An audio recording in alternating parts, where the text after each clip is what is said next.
Nice to see you all. Thank you for coming.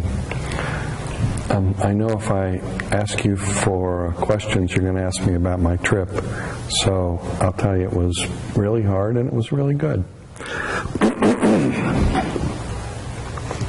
India reminds me of my aunt. Not my mother, but the same family. Only, and definitely loves me, but is a little bit hard-hearted and never generous.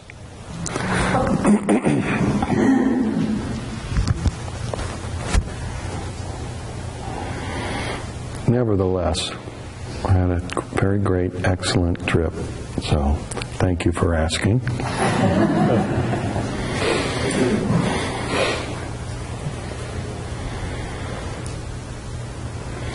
I went to a place in India which is maybe the most ancient goddess temple in India. It's in a very remote place. Excuse me. Less remote now because a road has been built to it, but this is not, it's a recent event. It is the place from which 50% of the tantric tradition emerged, in which was the primary inspiration for the emergence of the literary tradition scriptural tradition that we call Kashmir Shaivism now. And I sat in this very difficult place to get to for about 8 hours a night, every night for 3 weeks.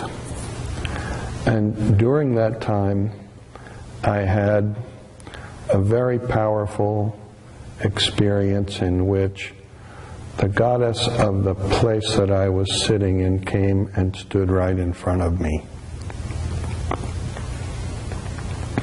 And probably for most Western people, this is very difficult to understand, or maybe even believe. It's fine with me if you don't.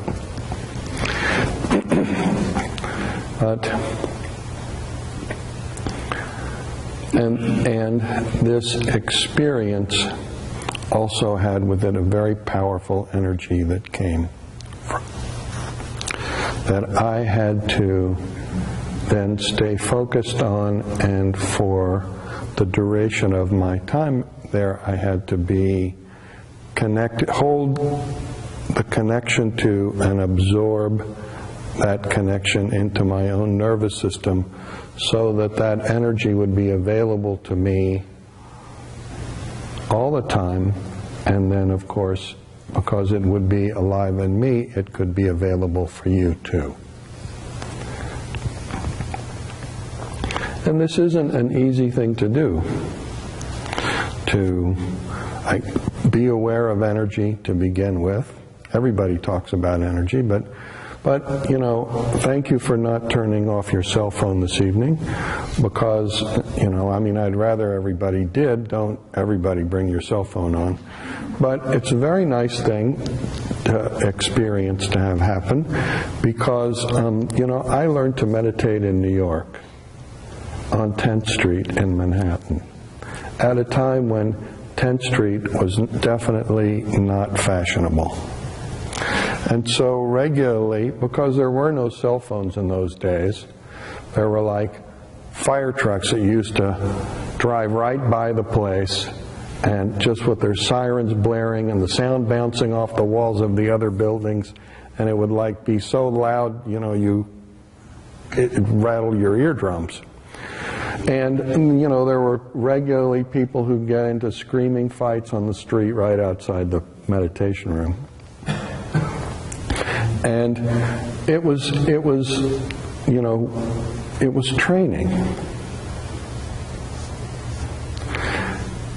That, I mean, Rudy, we also had a place in the Catskills that was dead quiet except for the people who lived in the ashram.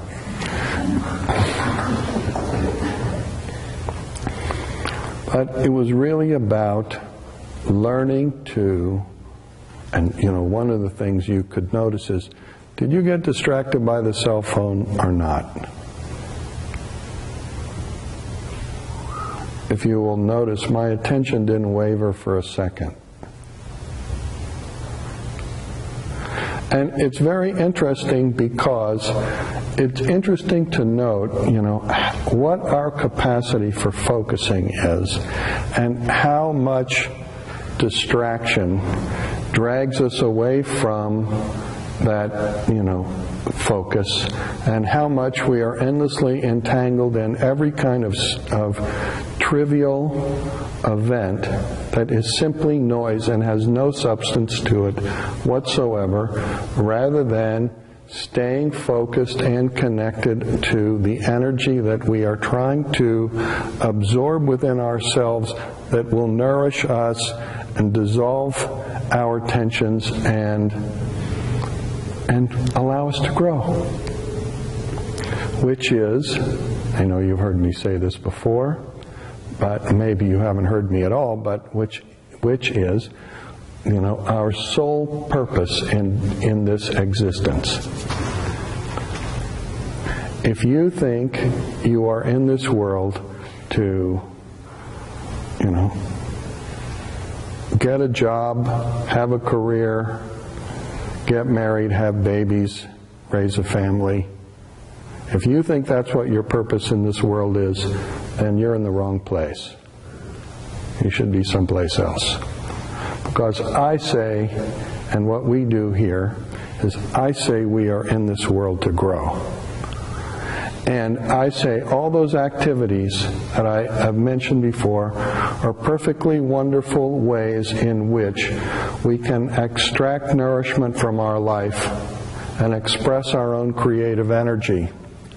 But without an understanding of our own creative energy and a direct and cultivated experience of that, and the ability to stay focused in it, we are going to be eaten by our life. Our life is not going to be nourishment for us. Spiritual growth takes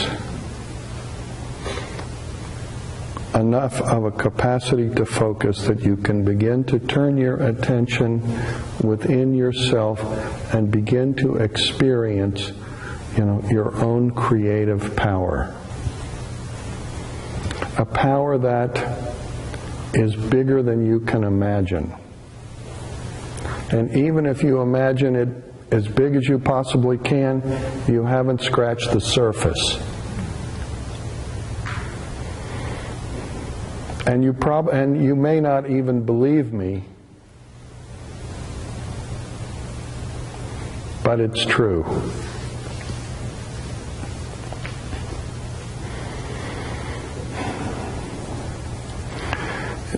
You have to be able to tune your attention into that creative power and hold your attention on that creative power so that you can feel it and breathe it and expand and grow it, and slowly in that process dissolve all your doubts about yourself and dissolve all your entanglements with everybody else, your inappropriate expectations.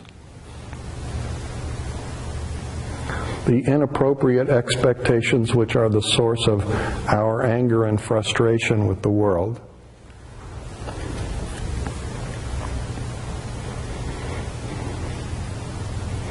So that we can reside in that power and experience its essence, which is an extraordinary joy that will continuously inspire and inform us to express ourselves in ways that are more appropriate to our life than we could ever think our way through. And that's why we do what we do, to train ourselves to hold that focus and be able to be ever more increasingly refined and skilled in our capacity to hold our attention on the whole, on all the different energies that are present in us, and to circulate those energies and refine them until we come to a very essential place where we can then open ourselves and receive from, the bigger environment that we live, the biggest environment that we exist in, its blessing and its power to do good to the world. Our getting ourselves together means cultivating our capacity to focus on what is meaningful, within ourselves and around us, and to, connect to that meaningful and be nurtured and nourished by it, and nurture and nourish it and grow it, so that there is such a strong experience, such as a strength of open-heartedness and love and kindness and compassion within us and in our immediate environment, that whatever difficulties come to us in this place and time, and in any later date, will be met from that place of wisdom and understanding and compassion. And the outcome of whatever happens will then be a blessing on us and a blessing on everybody who we love.